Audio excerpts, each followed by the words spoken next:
Oliver Tree, What there he is is. popping, bro? How are you? I'm doing fantastic. Happy November. We got a new month. How you feeling? Feeling great, bro. It's the start. No Nut November. I am ready, my man. I forgot about that, dude. That is a sketchy thing, and that is the one bond I feel like guys all have between us. Like we have to stay strong. And as one TikToker do another TikToker, we need to stay strong, bro. We're in this together. We are in this together. I love it. Well, besides that, how has life been for you lately? I mean, obviously the song is just a monster right now, and you talk so much about advice and life and stuff. How's life for you been lately?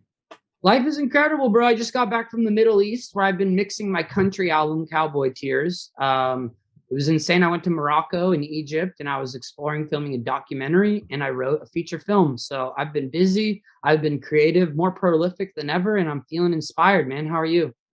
Doing well. I'm so glad to get to do like this Audacy check-in and get to meet you finally through this Zoom. I can't wait to meet you in person once your tour kicks off here in LA. It's going to be Likewise. so much fun. But that's so We'll be interesting you making some mentioned. tiki talkies, my man. You know we are. I got to get on that sound, man. I mean, it's unbelievable. I got to. What are you doing? Let's get this going, bro.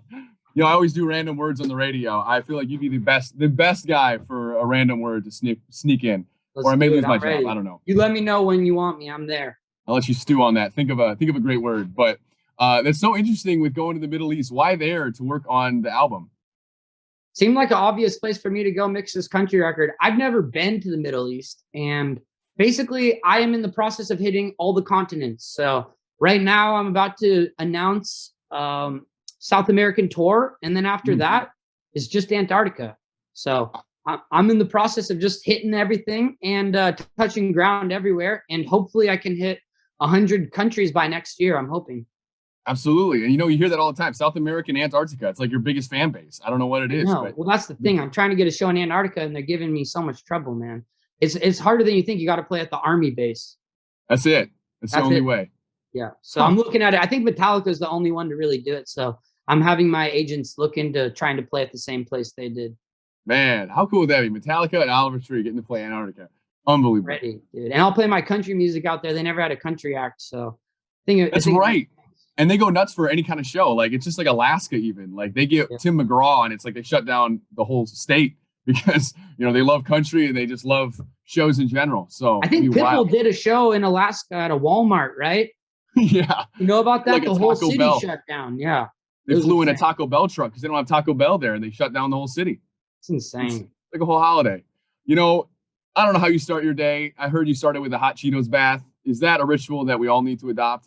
So that's actually a misconception. I do that only before I go on stage. That's part of my Mm, rider. I take a hot Cheeto bath about 5 minutes before I step on the stage. But day to day, I'm a normal everyday guy, just wake up and take a shower, hmm spend about 3 hours on my hair. And Absolutely. then I jump into interviews or, every day is different for me. One day might be writing a screenplay. One day might be filming a documentary in the Middle East. One day might be doing some belly dancing. You never really know. It just keeps it always fresh and exciting. And I 100. love it. And the hair, I mean, gosh, next level stuff. Do you have Yeah, a this is a guy? I bullet. saw I'm the trying to bring video. the bullet to the mainstream. So this is a bowl cut mullet, and it's something that I'm not the first to do it, but I'm going to be the first guy who brings it to the center stage, Yeah. mainstream style. Oh, the best to do it. I mean, and to hit a country album now, just with that hair, I'm just saying, like, the fan base is going to go nuts. And the genre is going to go nuts. You're Well, going to start a whole funny you wave. say that because I shared a little sneak peek of my country album, and my fans hated it, and they Mhm. basically were like, "Boo, we don't want your country music." And I've been working on this for years now, and I'm like, Right. "Look, if you guys don't want it, I don't even care because I listen to this. I love it. It's the only thing I listen to. I don't listen to music. I don't have iTunes. I don't have Spotify. I don't have Apple Music. Ignorance is bliss when it comes to music. I don't listen to my old music. Anything that's already out on Spotify, I'm not listening to Dang. that. I only listen to the new stuff. So I'm like, this is the greatest album I've ever heard in my entire life.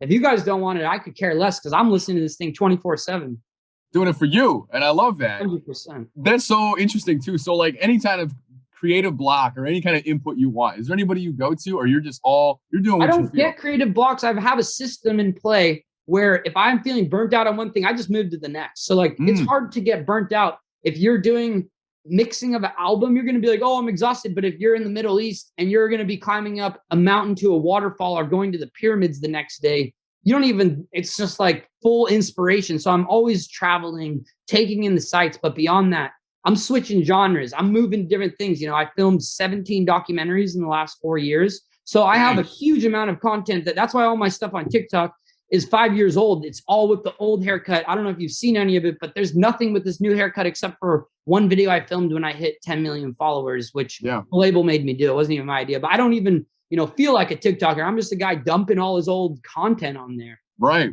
I can't wait for the posthumous stuff. Not to get dark, but like literally, there's no. I'm waiting. I've been talking about it all day. I can't wait, dude. I've got thousands of songs in the vault, and I think a lot of this stuff will stand well in the test of times.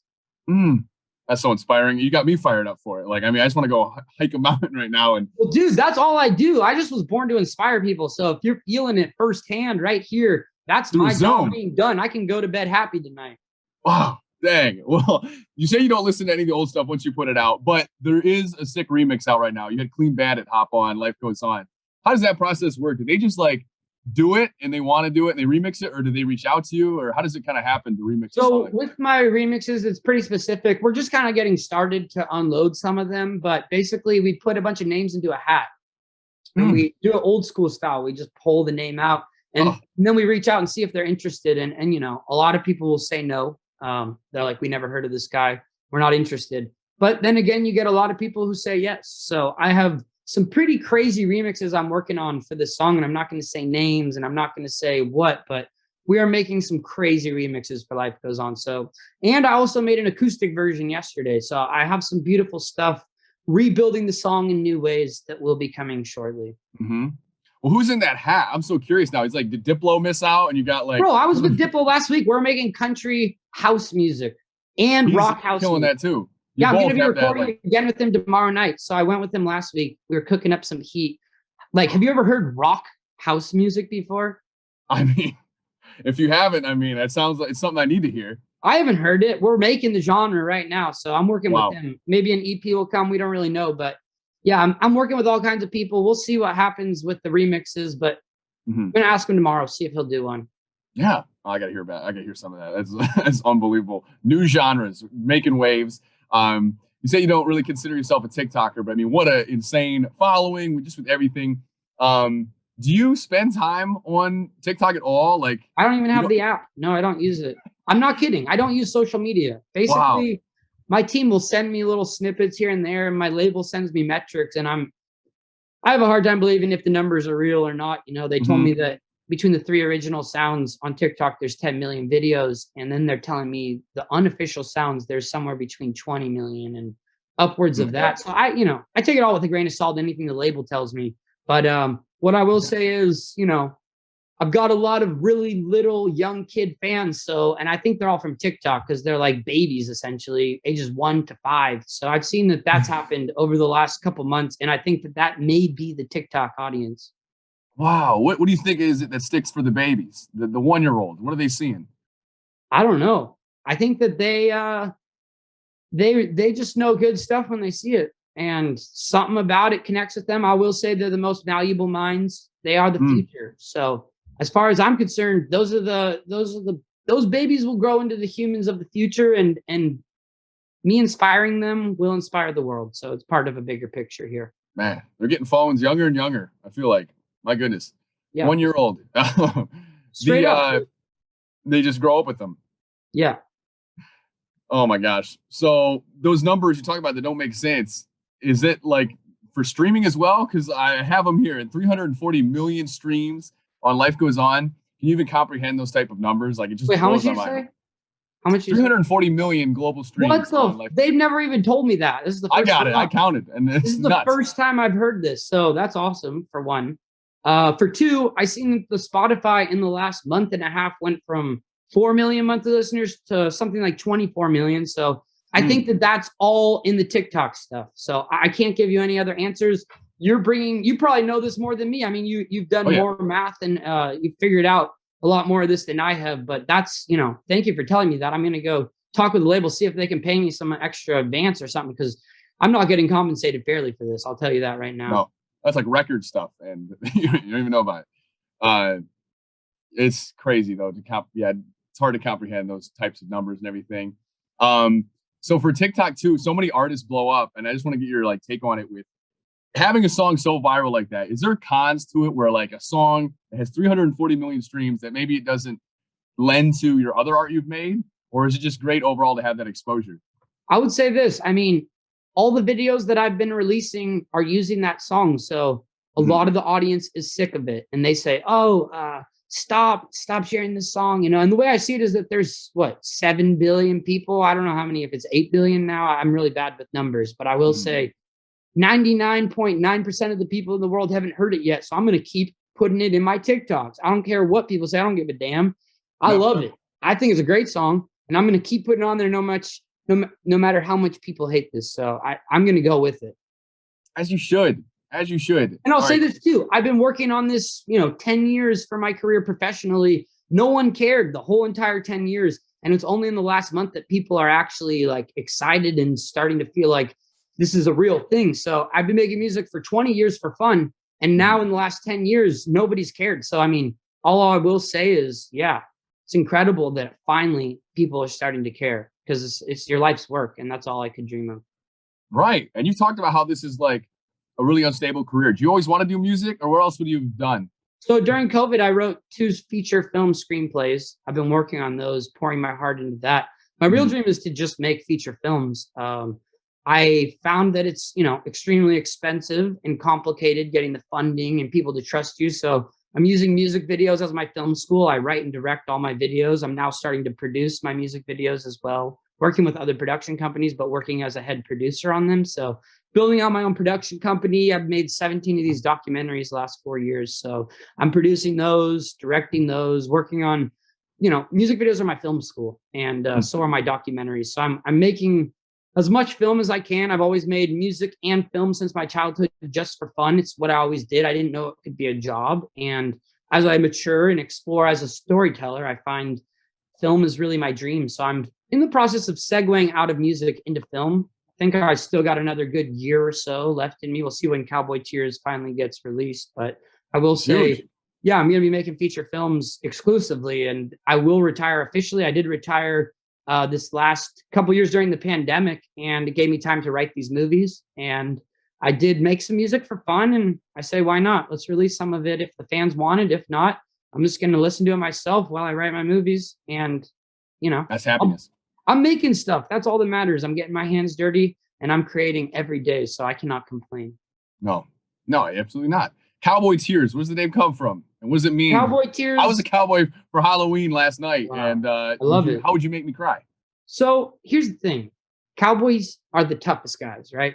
So Cowboy Tears is about, it's okay for us tough guys, you and me, to cry. And the thing is, it's okay for everybody to cry. And it's important that we all do, because as it turns out, there's a lot of anger that comes out of holding in your emotions. And that's really popular for guys. We don't really know how to let our emotions out. So we just let it out with anger. So Cowboy Tears is teaching people how to let it out and be able to put it out in a way that isn't going to be violent or self-destructive, because it's very healthy to cry. I cry all the time. I cry tears of happiness pretty much all the time, every couple of days. So I know you don't listen to anyone's music, but sometimes you hit a song, it just makes you cry. It's good. It's important. It's very healthy. And so for me, my album names and my albums are around big themes. And so Ugly is Beautiful was learning how to love ourselves. The flaws that we think are flaws are really just the things that make us unique and who we are. And that's what builds our character. So Ugly is Beautiful was about that message. Cowboy Tears is teaching people, it's important that we cry. It's important that we let it out. I'm really into juxtaposition and things that shouldn't go together. So, Cowboy Tears, that's the last thing you think about when you think about a tough cowboy. Yeah. Wow. Well, I'm so excited for the tour. I mean, you talked about how you're coming out of retirement for this, I guess, farewell tour is what we're going as. When does retirement really start? And what does it look like? Like, what are you doing in retirement? So retirement is going to be just making feature films, working as a director and a writer, and hopefully a producer as well. But I don't have a dream to be an actor.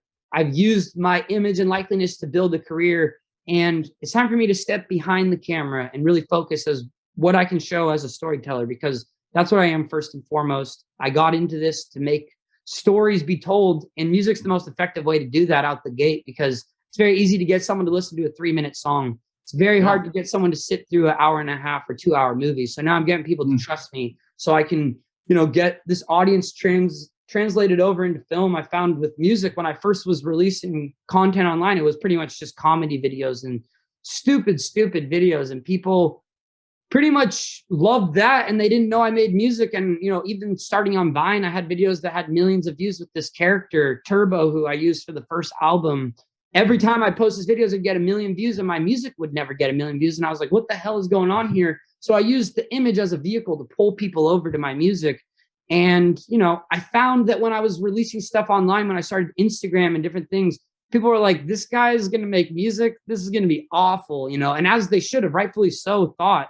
They basically realized, this guy actually made music first. So it was interesting to see. I found that you can pretty much translate over. If I want to be a chef, I could be a chef. You know what I mean? It doesn't matter what I want to be, as long as that's what I really love and what I've been doing. I'm not changing. This is just what I've been doing. People just haven't seen it. So excited for those next things. I can't wait to see what it is. You're going to go on juggling. I feel like that's a skill that you've been hiding. I love, I went to clown college. I went to banana school. So I spent some time, and I grew up traveling with the Pickle Family Circus.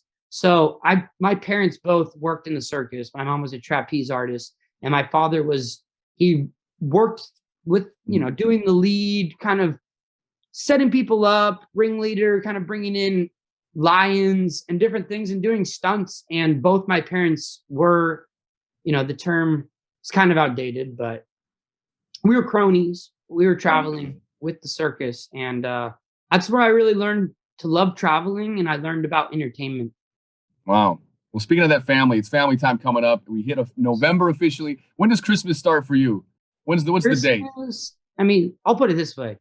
Christmas is every day for a guy like me. I wake up excited like it's Christmas when I was a little kid, and I'm not saying that lightly. So 2001. Let's go back to 2001 real quick. You got when I got my first Razor scooter, bro. That changed my life. Opening that up. Yeah. So that was a crazy moment, because when I opened it, it wasn't even, that year I had bought myself a fake scooter. It was a zipper. It had like a whale tail on it. It was really bad, super clunky, super heavy. Christmas 2001 is when I got my first Razor scooter. And that changed my life, man. And that was really where I conceived the idea to build the world's biggest scooter. And I don't know if you know this, but I have the Guinness World Record for building the world's biggest scooter. I built it and crashed it last year. Almost got to the line, I know. No, I made it to the line, so I actually got the record. But okay, good. A gust of wind took me, and I hit the finish line and didn't exactly break through it, knocked over, and I ended up getting taken out of there in an ambulance. You could see that online.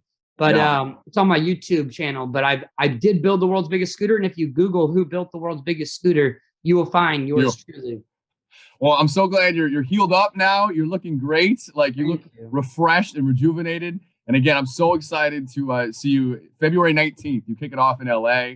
Congrats on Ugly is Beautiful and all the upcoming projects. We can't wait. It's a pleasure, bro. Thanks for everything. Right. And I'll see you in the TikTok sphere. Can't wait. I know. You don't even have it, but I can't wait to collab. So yes, so we'll make some videos. Hopefully we can hang when I come through. Sounds good, dude. Oliver Tree, thanks for doing an Audacy check-in. Appreciate you, man. My honor. Have a great day, bro. Talk to you soon. Thanks.